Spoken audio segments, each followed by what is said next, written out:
Muy buenas, tengan todos y todas. Parte de lo que estaremos desarrollando el día de hoy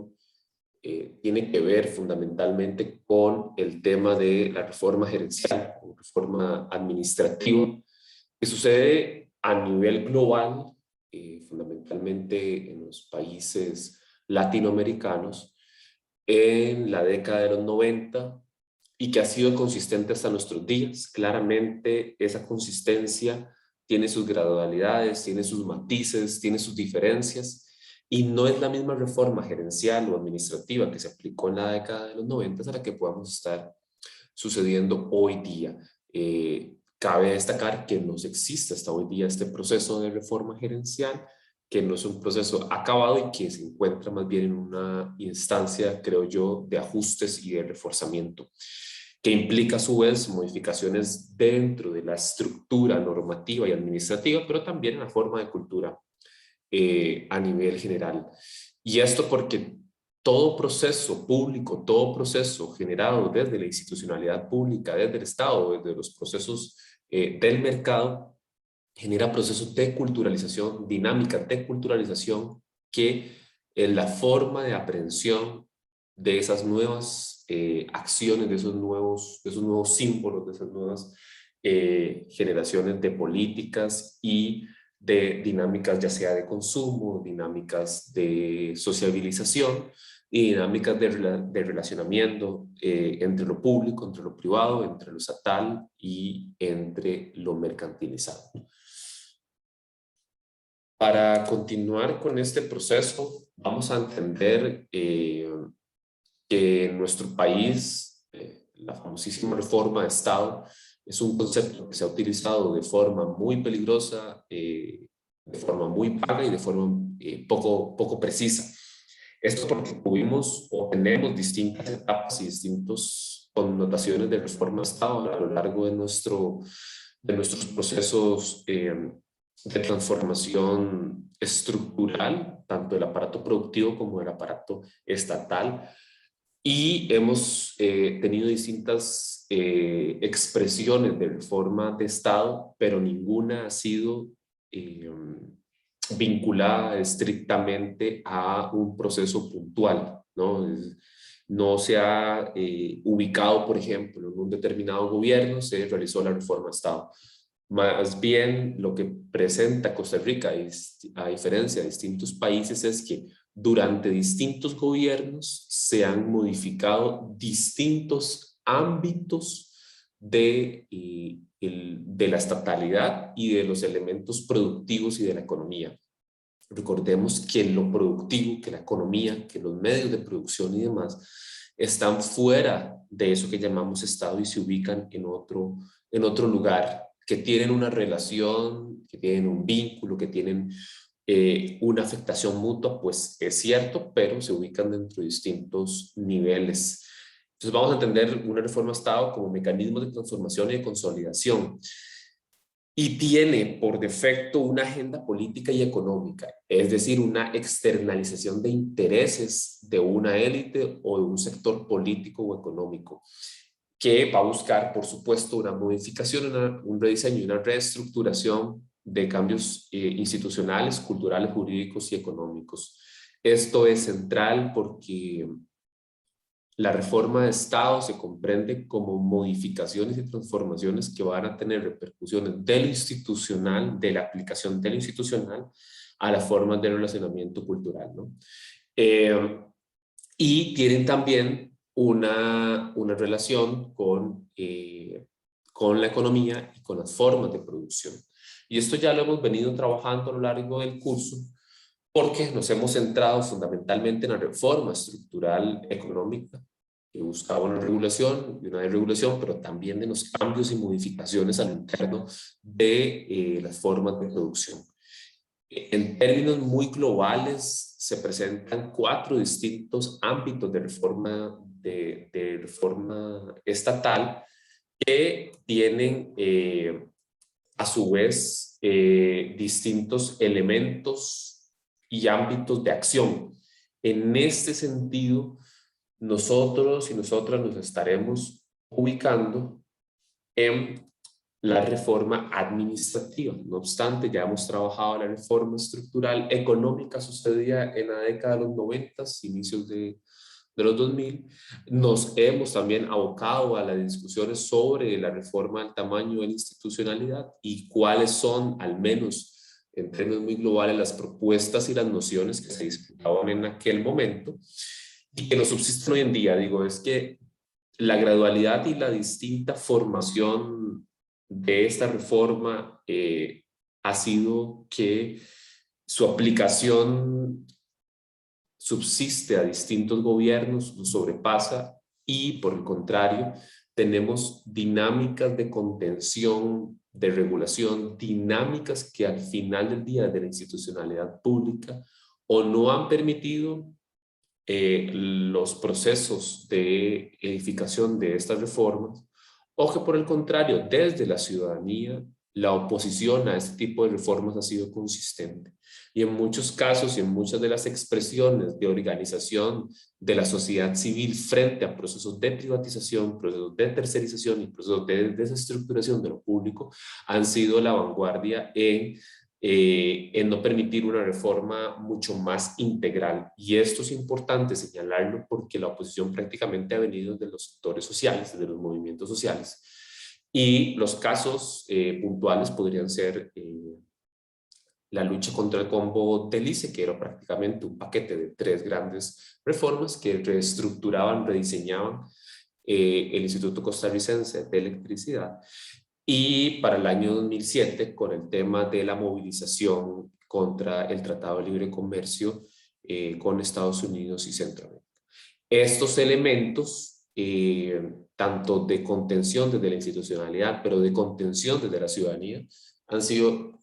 sido los puntos nodales sobre los cuales se asienta esa gradualidad, esa lógica diferida y no acabada de esta reforma de Estado. En muchos ámbitos de la literatura y del análisis del Estado, lo que hemos presentado, lo que hemos estado visualizando es que esta dinámica ya no se compone como reforma, sino más bien como un adherente más de nuestra institucionalidad y de su funcionamiento. Con lo que nos compete el día de hoy, vamos a analizar el tema de la reforma administrativa. Y para esto, en primera instancia, la vamos a entender como una modificación estructural del aparato institucional. No del aparato fiscal, ¿verdad? No del aparato económico, no del aparato político en términos de rediseño de nuestro sistema político, sino por el contrario de la institucionalidad pública que opera, que operacionaliza planes, programas, proyectos emanados de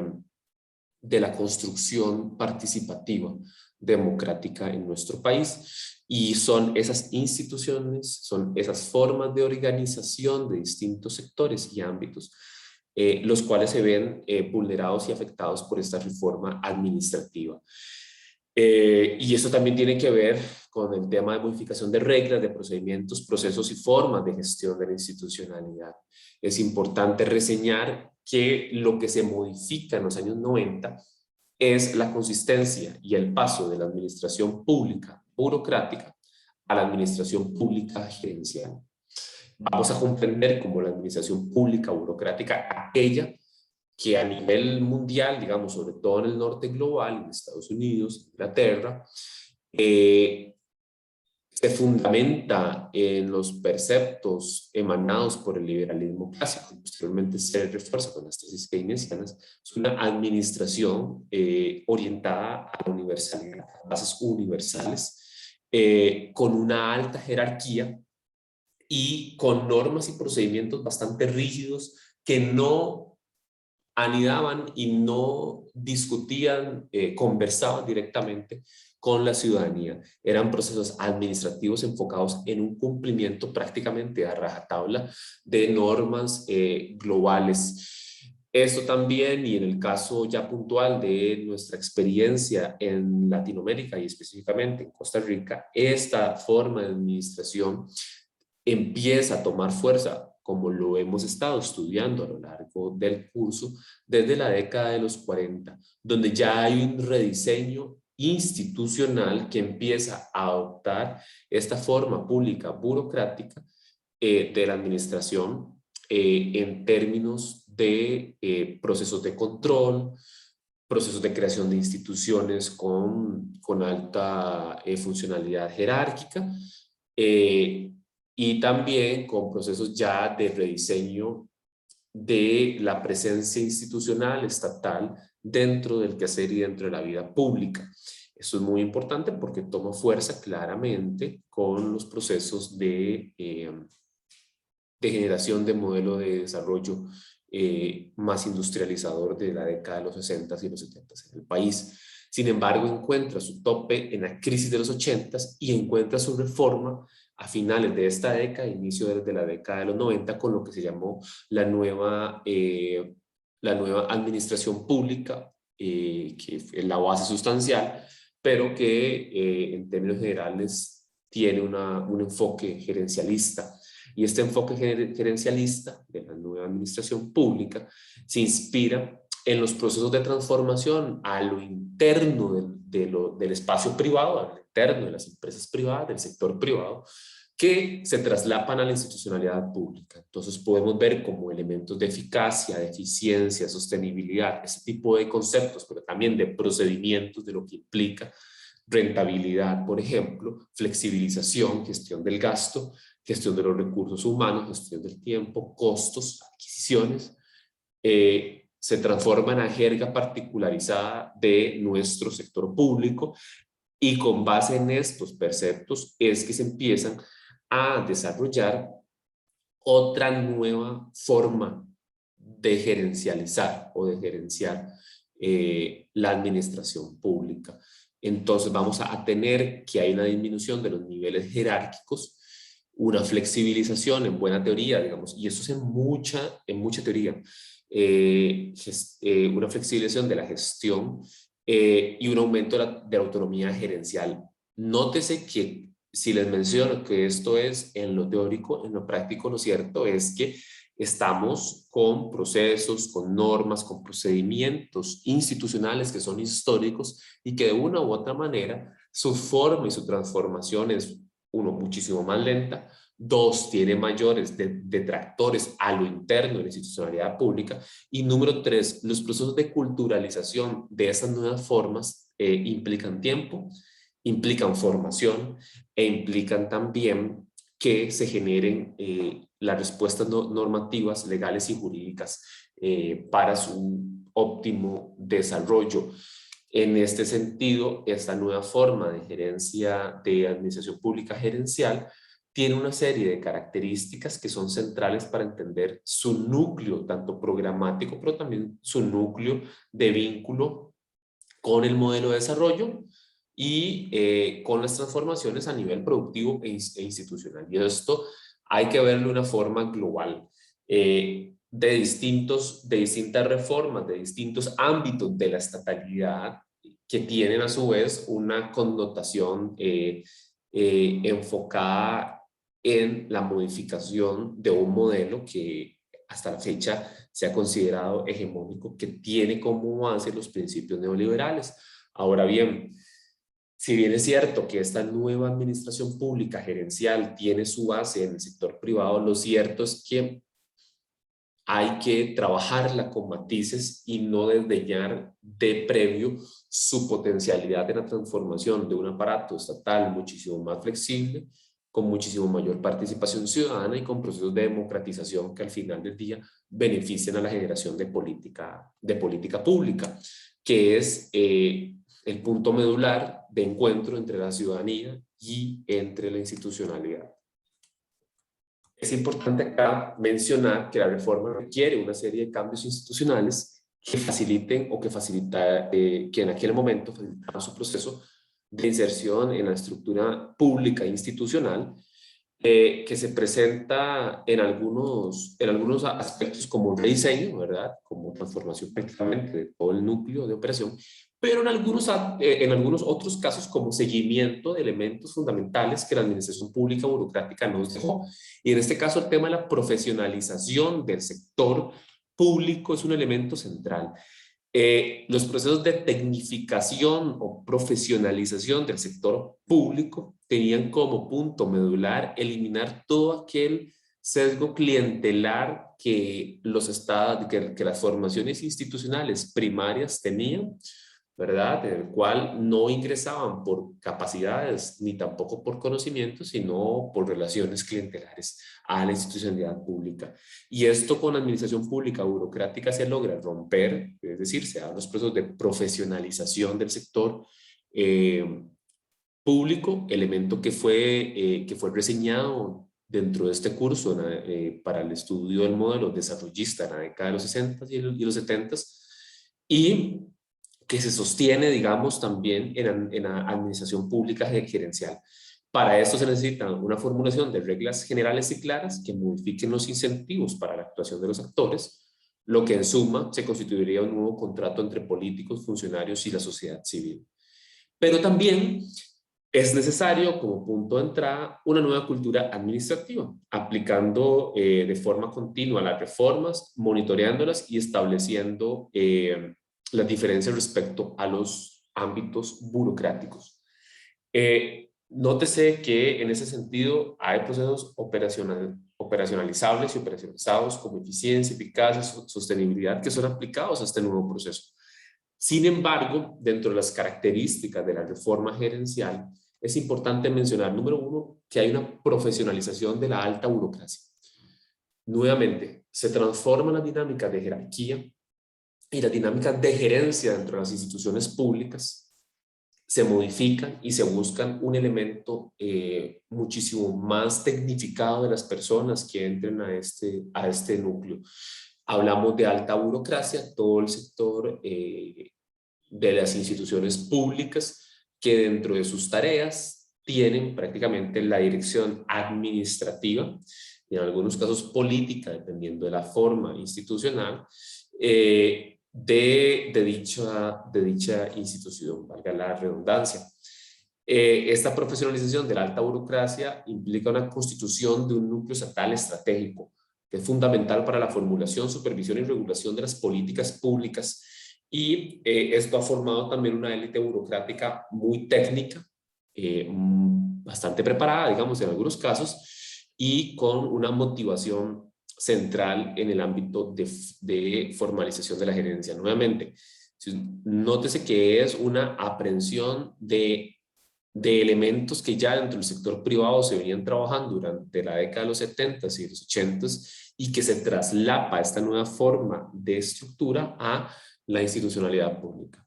En el segundo momento, la administración pública va a tender o busca un proceso de transparencia a lo interno de sus procesos y con las personas administradas, es decir, con la ciudadanía. Este elemento tiene su foco de atención en los procesos de ruptura con el clientelismo y la corrupción que se gestan directamente desde la institucionalidad o de lo que se creía que se gestaba desde la institucionalidad burocrática. También tenemos casos bastante concretos, vivenciales de nuestra época que no interesa si la administración pública es gerencial o si es burocrática. Lo cierto es que tenemos también procesos de corrupción que han trascendido estas formas de organización de la administración pública. Como punto número 3, es importante mencionar el tema de la descentralización de la ejecución de los servicios públicos, y eso es un proceso que en paralelo busca el reforzamiento territorial de la administración pública. En este caso, Costa Rica tiene como base central de descentralización el régimen municipal y por ende las municipalidades, y que dentro del proceso que se da en la década de los 90s y 2000 busca reforzar y mejorar los procesos de eficiencia, eficacia y control de recursos dentro de la dinámica de descentralización. No obstante, nuestra institución o nuestra institucionalidad como tal tiene diferencias sustanciales con otros modelos a nivel latinoamericano, porque si bien es cierto, tenemos estructuras descentralizadas como las municipalidades, lo cierto es que es una descentralización baja frente a modelos federalistas como el mexicano, como el brasileño o el argentino, donde las dinámicas subnacionales son muchísimo más fuertes y muchísimo más potentes en términos de prestación de servicios, de regulación de sus actividades políticas e institucionales, y de las formas de aprehensión de recursos. Sobre todo porque hay diferencias dentro de los sistemas impositivos a nivel subnacional. Estos elementos no los presenta Costa Rica, y por el contrario presenta una descentralización baja, con un sistema unitario y altamente centralizado, sobre todo, y tiene que ver bastante con su aspecto histórico de formación del Estado, pero también con su elemento material en términos de la delimitación territorial y el tamaño del Estado y del territorio. No obstante, dentro de la matriz general de comprensión de la administración pública gerencial, los procesos de descentralización son procesos altamente importantes. Número 4, la administración debe basarse en la desconcentración, o se busca una desconcentración organizacional, es decir, que usa procesos de desconcentración de poder en las instituciones, que permite el funcionamiento no vinculados a las dinámicas de gobierno central. Y este aspecto es relevante en términos de lo que Costa Rica vivió durante la década de los 90, inicios de la década de los 2000, donde los procesos de desconcentración se acrecentaron. Y para muestra un botón, el tema con el Ministerio de Obras Públicas y Transportes MOP, que empezó a generar un conjunto de instancias institucionales desconcentradas que a la larga han evidenciado distintas fallas de estos procesos de desconcentración organizacional, fundamentalmente por tres elementos. Número uno, porque su lógica de generación del gasto público aumentó, a diferencia de lo que se justificaba en aquel momento, que lo que se buscaba era una reducción del gasto público. Número tres, la justificación de la creación de estos órganos desconcentrados era precisamente eliminar dinámicas de corrupción, aspecto que no, que digamos que la prueba empírica nos dice que no es así. El caso Cochinilla es uno de ellos. Y número tres, estos elementos de órganos desconcentrados ha servido para que la relación público-privado se acrecente y las dinámicas de mercantilización de lo público se agudicen. Nuevamente, la participación de las entidades o de las empresas privadas dentro de la institucionalidad pública, so pena de lucrar con fondos estatales, ha sido consistente dentro de los órganos desconcentrados, al menos en temas de infraestructura. Por ejemplo, con CONAVI, COSEBI, CTP, que son órganos desconcentrados del Ministerio de Obras Públicas y Transportes, que prácticamente han generado islas institucionales, islotes institucionales altamente fragmentados y no relacionados, que a la postre sirven como núcleo de corrupción y de procesos de erosionamiento de lo público. Ahora bien, también se dan procesos de orientación al control de los resultados, como modificación al control de los objetivos. Ya no se persigue en este nuevo modelo el cumplimiento de objetivos macro, sino más bien de los resultados, y el foco de atención se centra sobre este. Por lo tanto, el control de los resultados es un elemento fundamental de explicación de cambio dentro del modelo gerencial. Y esto se toma como base porque se da un paso del control de los resultados a priori en un lugar, a diferencia de un control a posteriori. Es decir, a priori se van a generar procesos de control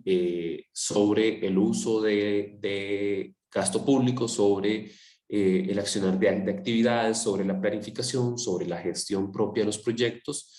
y sobre los mecanismos de atención institucional. Por otro lado, tenemos que las formas de unidades administrativas autónomas, es decir, las distintas escalas, se presentan en dos planos, que también tiene su relación directa en este proceso de reforma gerencial, con dinámicas prácticamente de erosionamiento de lo público frente a lo privado. Y en términos generales, esta diferenciación de la descentralización no está mal per se. Lo cierto es que estos elementos han generado vacíos institucionales que han sido llenados con dinámicas privadas y de privatización. Por ejemplo, en dos formas administrativas, como la descentralización estatal, que es exclusiva del Estado, ¿no? Municipalidades y ciertas instituciones públicas. La otra forma de centralización pública no estatal ha generado que el crecimiento de organizaciones de sociedad civil o fundaciones de carácter no lucrativo, pero con vínculo privado, estén vinculadas, para la redundancia, a la institucionalidad pública mediante convenios, mediante procesos de participación que tienen como punto medular la utilización de recursos públicos para la generación del funcionamiento institucional en la sociedad civil. Esos procesos de descentralización pública no estatal tienen su raíz en formas de generación de dinámicas relacionadas con el tercer sector de la economía, es decir, las ONGs, y esto lo que busca prácticamente es una tercerización de programas y políticas sociales. Como punto número 7, hay una orientación de la comprensión categorial de ciudadano usuario, donde ya no se, ya hay una desvinculación de esta categoría en términos de la concepción de interpretación del ciudadano como un elemento de control ante la administración con participación directa en el proceso y se convierte en usuario con la capacidad de presión sobre la función pública. Y eso es un elemento importante que el proceso de gerencia, de administración pública gerencial, generó en términos de las bases comprensivas de la ciudadanía como usuaria de los servicios. Y para concluir con las principales características de esta reforma, está, que creo que es ahí un poco la base sustancial de esta reforma, que tiene que ver con los procesos de democratización y transparencia y rendición de cuentas de la administración pública frente a la ciudadanía. Un elemento poco trabajado y prácticamente nulo dentro de la administración pública burocrática es que el vínculo con la sociedad civil era nulo, era altamente jerarquizado y con pocas capacidades de rendición y de transparencia que debilitaban de previo los procesos de democratización a lo interno y obviamente fuera de la comprensión de la democracia meramente como ejercicio del voto, limitaba también los procesos de participación de la ciudadanía dentro de la toma de decisiones y dentro de los procesos que se llevan a cabo en la institucionalidad pública. El elemento que la reforma gerencial trae consigo, más bien lo que busca es un empoderamiento de la ciudadanía para la participación dentro de la toma de decisiones y también como garante de la rendición de cuentas y de formulación de nuevas propuestas. Estos aspectos, como les menciono, son de larga trayectoria, no son elementos que se concretaron de previo en los 90 en el país. Prácticamente esos 8 puntos han sufrido distintas variaciones a lo largo del tiempo y no los podríamos ubicar de previo y en algunos casos no los podemos ubicar dentro de nuestra institucionalidad pública. Lo cierto es que esta trayectoria de reforma gerencial ha sido paulatina, ha sido gradual, pero también ha sido cambiante y se ha adaptado también a dinámicas propias de nuestra institucionalidad pública. En este sentido, hemos tenido procesos de desconcentración, como ya lo vimos en el Ministerio de Obras Públicas y Transportes como un caso de ejemplo. Modificación en los procesos de compras públicas. Costa Rica ha avanzado de forma muy lenta a modificación de compras públicas, de los mecanismos de compras públicas del Estado, que lejos de mejorar en términos de dinámicas clientelares, ha generado también procesos altamente burocratizados en las formas de compras públicas que hasta nuestra fecha es un elemento de transformación que está sucediendo. Hay un reforzamiento del control del gasto público y del auditoraje por parte de la Contraloría General de la República, que peligrosamente le ha otorgado ciertos poderes y extralimitaciones en términos de sus capacidades para fiscalizar los recursos públicos, y que en algunos casos se convierte como un elemento inquisitorial que también ha ido a la inversa de lo que en buena teoría la reforma gerencial debió de haber generado. Hay transformaciones en los procesos de licitación y de proveeduría institucional, y esto es un elemento central porque ha permitido nuevas figuras donde la institucionalidad pública se ve beneficiada en algunos casos, en otros elementos pues no, en términos de la licitación de obras públicas, que también viene en detrimento de la erosión de la institucionalidad. Y tenemos también, y ya estos otros elementos pues muchísimo más cercanos, está el tema de una transformación en el relacionamiento de la institucionalidad pública, es decir, el elemento de fragmentación y de segmentación, de alta segmentación de nuestra institucionalidad pública, apenas se viene trabajando mediante procesos interinstitucionales de coordinación a nivel de ministerios, es decir, a nivel de los gobiernos, del gobierno central, pero también a nivel de descentralización en el territorio. Estos procesos han sido lentos, no están determinados o reglamentados por algunos elementos fundamentales. Lo cierto es que un elemento rescatable de los procesos de transformación del relacionamiento entre la ciudadanía y la institucionalidad es que asistimos a una forma también de transformación de la cultura y de aproximación de la ciudadanía a la institucionalidad pública. Si bien es cierto, hay limitaciones en términos globales de los espacios que se puedan gestar desde lo público, la presión también desde los procesos de organización social ciudadana han permitido que tanto la rendición de cuentas como la transparencia sean ahora procesos mayormente publicitados de lo que antes eran. Es un proceso, ha sido uno de los elementos nodales, centrales, con mayor transformación, pero a la vez mucho más graduales y mucho más lentos, a diferencia de otros ámbitos, por ejemplo, como el tema de control del gasto público, por ejemplo, con el tema de los auditorajes a lo interno de las instituciones públicas,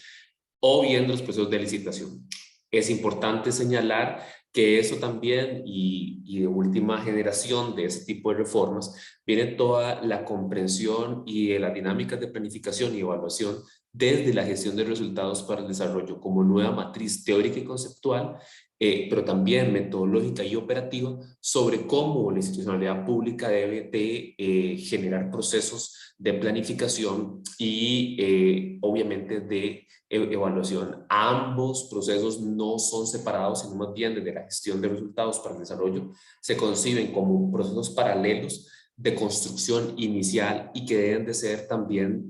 señalados como punto de encuentro para el control general de las acciones públicas, en este caso políticas públicas, planes, programas, proyectos. En ese sentido, el rol, por ejemplo, para el caso costarricense, el plan es central en este ámbito porque ha generado una serie de documentos, de guías metodológicas y explicativas sobre en qué consiste la gestión de resultados para el desarrollo, pero también cómo podemos operacionalizarla a nivel de la institucionalidad pública. Eso es central que lo comprendan en términos del accionar público y de la política pública en los próximos años. De ahí la importancia de poder señalarles que este es uno de los cambios de última generación en términos de la reforma. Para concluir,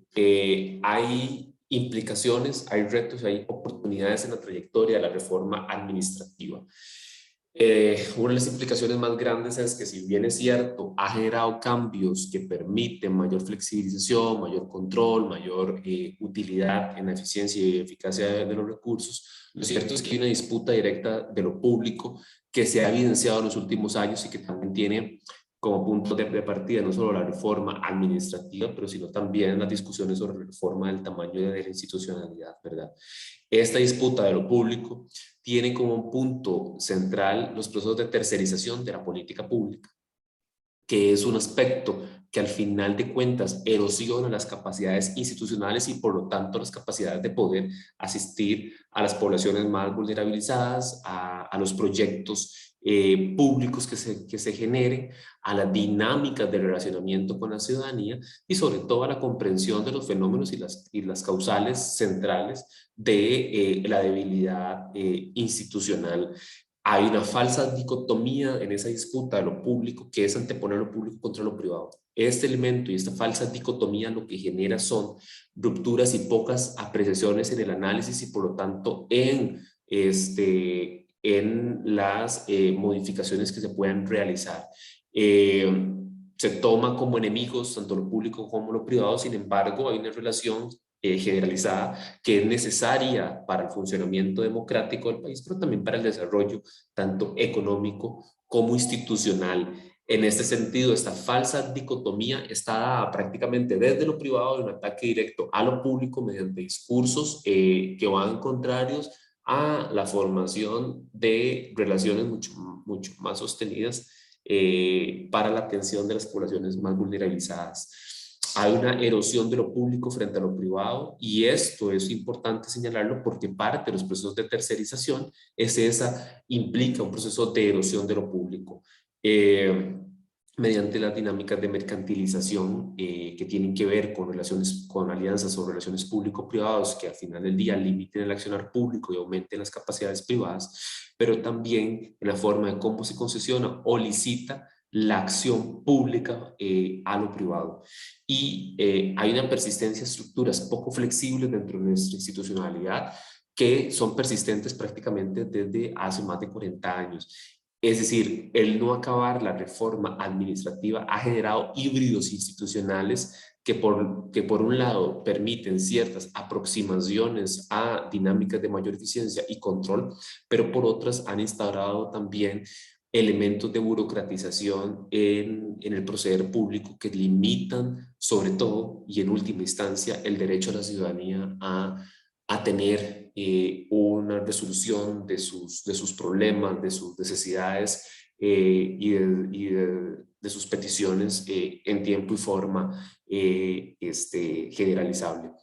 Hay un reto importante que es desprivatizar la gestión gerencial. Si bien es cierto, el elemento gerencial de esta reforma administrativa está dada directamente desde una connotación desde el sector privado y de las formas de organización de la empresa privada en términos globales, lo cierto es que tiene potencialidades que pueden generar una administración pública muchísimo